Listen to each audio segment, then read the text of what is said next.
नमस्कार दोस्तों, आइए बात करते हैं इंटरनेशनल लॉ की। और पेपर आप जान रहे हैं यूजीसी नेट में बहुत इंपॉर्टेंट है। उन्हीं प्रश्नों को लिया गया है जो यूजीसी नेट में अब तक आए हैं और घुमा फिरा के यही प्रश्न आते रहते हैं। इसके अलावा भी अन्य प्रश्न हैं जो अन्य वीडियोज़ में आएंगे, लेकिन 2 पार्ट्स में ये पहला पार्ट ज़्यादा महत्वपूर्ण है। रिपीटिशन के लिहाज से भी ये प्रश्न आए हैं और पूरी तरीके से कंप्लीट भी करते हैं मेजर पार्ट को। तो चलिए शुरू कर लेते हैं। इसके साथ ही साथ यूपीजी प्री में भी जो इंटरनेशनल लॉ का पोर्शन है उसका भी ये पार्ट कवर करता है, लेकिन मुख्यतः ये बना है यूजीसी नेट के लिए।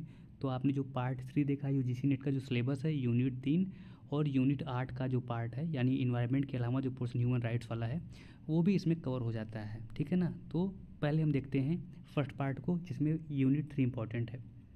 वन लाइनर के माध्यम से हम प्रश्नों को देख लेंगे। देखिए, पहला प्रश्न है, Grotius is the father of international law. ठीक है, तो हमें नाम याद रखने हैं। Grotius is the father of international law. दूसरा है, grand norm was enacted by Kelsen. तो ग्रैंड नॉर्म को किसने दिया था? केल्सन ने दिया था। अगला प्रश्न है, Austin prescribed international law as positive international morality. यानी ऑस्टिन के लिए ये लॉ था ही नहीं, ये केवल मोरालिटी थी, positive international morality. Holland said international law is vanishing point of jurisprudence. ये क्वेश्चन भी बहुत बार आया है कि वैनिशिंग पॉइंट ऑफ ज्यूरिस्प्रूडेंस किसने कहा है? तो हॉलैंड ने कहा है। Common heritage of man kind concept जो दिया था वो एरविड पार्डो ने दिया था। ये नाम भी बहुत महत्वपूर्ण है।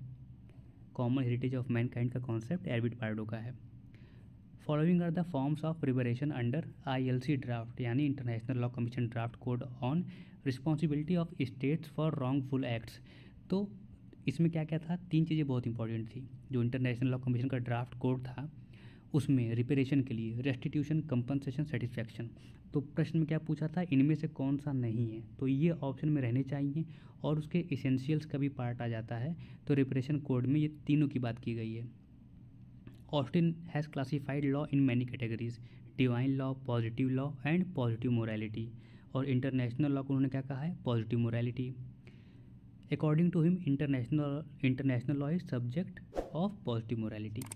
मेयर लिबरम इसको लिखा है ऑथर ह्यूगो ग्रोशियस ने। अब देखिए, Ulpian defined jurisprudence as the knowledge as the things divine and human, the science of right and wrong. ठीक है, तो जो दैवी कल्पना की कॉन्सेप्ट है वो अल्पियन के नाम पे ही आती है। ठीक है ना। Knowledge as the thing divine and human, the science of right and wrong.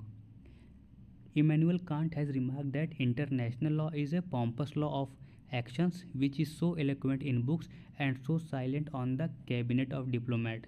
यानी इसकी एफिकेसी पे वो क्वेश्चन उठा रहे थे इमैनुअल कांट। ठीक है ना, इस चीज़ को याद रखिएगा।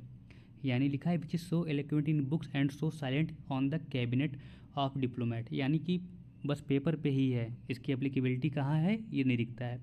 Austin is the father of English jurisprudence. Austin is the father of English jurisprudence. David says that law is essentially the product of social fact.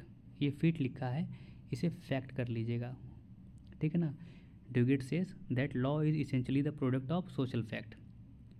If international were only a kind of morality, the framers of state papers concerning foreign policy would throw all their strength on moral argument. ये Pollock ने कहा था, statement आई हुई है।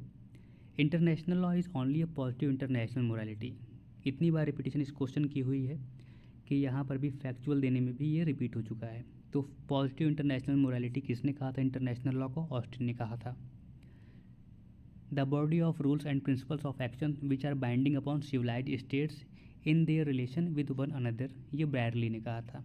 देखिए, civilised nation, जब भी आप इंटरनेशनल लॉ की डिफिनेशन देखेंगे ना, 3 या 4 फेमस स्कॉलर ने इस टर्म को जरूर मेंशन किया कि सिविलाइज्ड स्टेट्स की बात इसमें होती है। यानी कि जो सिविलाइज्ड स्टेट्स के रिलेशन आपस में हैं, उनके ऊपर बाइंडिंग होते हैं, खुद के ऊपर ये बाध्यकारी बनाते हैं, तमाम चीज़ें।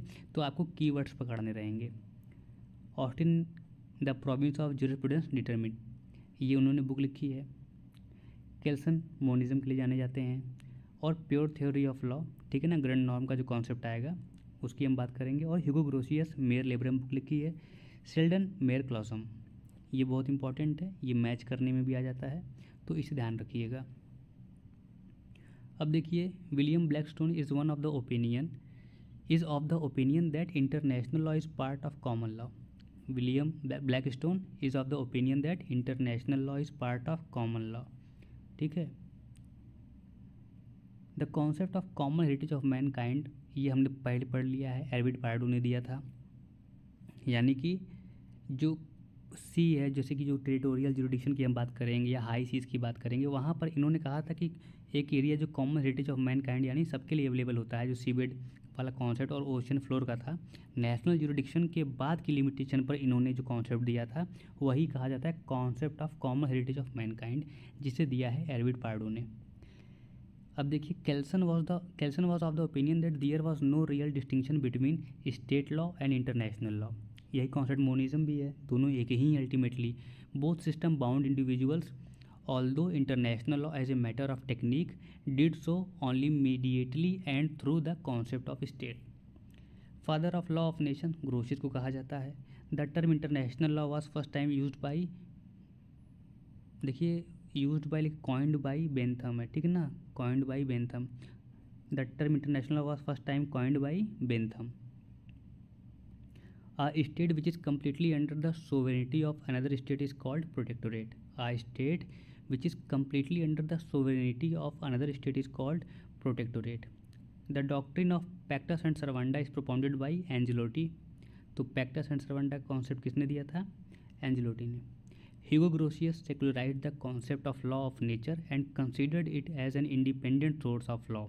ठीक है ना, Hugo Grotius secularized the concept of law of nature and considered it as an independent source of law. Common heritage of mankind का कॉन्सेप्ट एरविड पार्डो ने दिया है, हमने पढ़ चुके हैं। William Blackstone considered customary international law as a part of common law, again repeat हुआ है। Chief exponent of declaratory theory are Hall, Bradley, Fisher and Pitt Cobbett. अब देखिए, इसकी एक टेक्निक है, ट्रिक है, मैं आपको यहीं बता देता हूँ, अगली वीडियो में काफ़ी विस्तार से बता दूंगा। देखिए, पिट कॉर्बेट को आप ना जिम कॉर्बेट से याद कर लीजिए, ठीक है ना। जिम कॉर्बेट जो नेशनल पार्क है, तो जिम कॉर्बेट को नेशनल पार्क डिक्लेयर किया गया था, तो डिक्लेयर से हमें याद है कि डिक्लेरेटरी थ्योरी जिम कॉर्बेट की है। और जिम कॉर्बेट से एक वहाँ पर आप बैंक पे काफ़ी बड़े फेमस है, टूरिस्ट स्पॉट है, तो वहाँ पर हॉल भी बुक होते हैं। तो जिम कॉर्बेट यानी कि पिट कॉर्बेट से जिम कॉर्बेट याद कर लीजिए, वहाँ पर हॉल बुक होते हैं, हॉल। और अब बियर वहाँ पे है ही जिम कॉर्बेट में, और एक राम गंगा वहाँ से रिवर फ्लो करती है, उसमें फिशेस बहुत ज़्यादा हैं, तो फिशर भी वहाँ पे हैं। इस कॉन्सेप्ट से अगर आप सेट कर पा रहे हैं तो ठीक है, ये चारों नाम सेट हो जाएंगे, और जो बचेंगे वो दूसरे में चले जाएंगे, ठीक है। अब देखिए, the era of law making treaty began with treaty of Westphalia, जिसने 30 ईयर वॉर को एंड किया था। If a treaty is in violation of principle of jus cogens, it becomes invalid as far article 53 of Vienna convention. तो Vienna convention jus cogens principle के violation की बात अगर कहीं कही गई है, वो वियना कन्वेंशन यानी जस्ट कोजेंस का कॉन्सेप्ट वियना कन्वेंशन 1969 में कहाँ दिया है, तो आर्टिकल 53 आपको याद रहना चाहिए, बहुत इंपॉर्टेंट है। जस्ट कोजेंस प्रिंसिपल क्या है?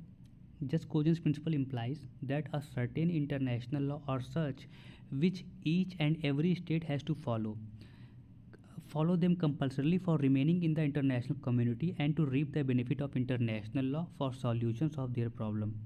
ठीक है, यानी कि वो ऐसे नियम हैं, वो ऐसी चीज़ें, वो जिससे आपको प्रतिबद्धता आपकी रहनी चाहिए। Principle implies that certain international law और सच, कुछ ऐसे इंटरनेशनल लॉ हैं जिनसे, यानी जो बहुत फंडामेंटल हैं, जिसे every state has to follow them, हर स्टेट को फॉलो करना है। और कैसे? वॉलंटरली नहीं, कंपल्सरली। किस पर्पज़ से? अगर उन्हें इंटरनेशनल कम्युनिटी में बने रहना है, उसके बेनिफिट को लेना है, और कोई भी प्रॉब्लम उनके पास आती है, अगर उनका सॉल्यूशन चाहिए एक साझा रूप से, तो उसके लिए जस्ट कोजेंस के प्रिंसिपल से बने रहना, ठीक है ना। आर्टिकल